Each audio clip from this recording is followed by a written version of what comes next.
What's going down, people? How you doing? TK coming at you, and want to talk to you about participation in Bitcoin. Now, think about this. A lot of people only enter Bitcoin through buy and hold. And my suggestion, if that's all you want to do and that's your level of risk, then get a secure method to store your Bitcoin. Don't use a third party or a counterparty. If you don't own the keys, then you don't own the asset.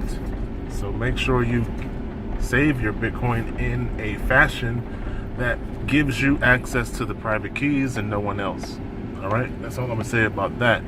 Now, the second way that I interface outside of buying and holding is actually using high frequency trading investment platforms to participate in arbitrage and participate in high frequency trading, participate in options trading where you benefit from the market on a sell or a put, depending upon which direction Bitcoin goes. So that's what I suggest.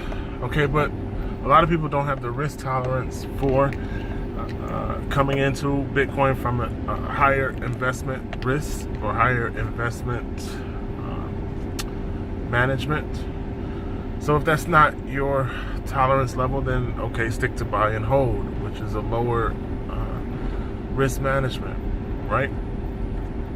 But people have different excuses as to the reason why they can't invest in Bitcoin or use Bitcoin to invest with. Okay, so it's the same thing as having your money in a bank. That's why I call it a Bitcoin investment banking platform, because if you put your money in a bank, they're going to leverage it in fractional reserve lending, and you're going to get less than 1% back from the money they're making on your money. But if you put it in a investment platform, you're going to get anywhere from 2.2 up to 4.75%. So that's considerably higher and enough to make you want to participate. So everybody says, well, what if? Because they like to play the what if games. Fear is a control method that's embedded into the human spirit. So everybody says, what if the platform that you're investing in goes away? Well, any company can become an Enron. So there's no guarantees in life. You ride, you ball till you fall, but you put a hedge in place so that you don't fall that hard and you can survive. My hedge in investment Bitcoin is I have multiple platforms. So if one of them goes away, I still have three. I have three in options trading and I have three in high frequency trading. So that gives me a hedge against one of them not doing what they say they're, or going away or becoming Enron. Because it only takes human greed to F up a company and run it into the ground. All right, so it can happen. And that's all I have to say. I just want to give you guys that perspective that, that it is an option to multiply your Bitcoin.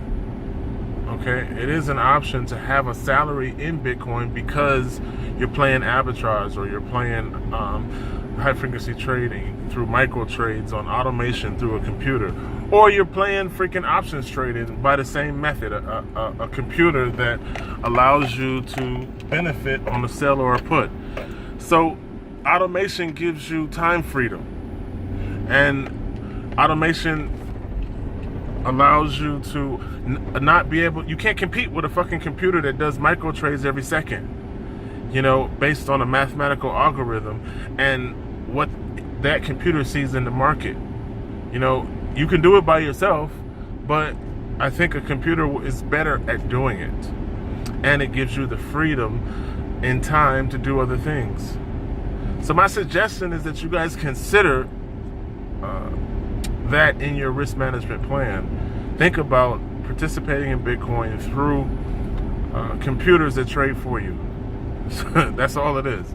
I have $300 a day because I use 3 different computers that trade for me. It's not rocket science. It's just a participation method outside of buying and holding in a wallet.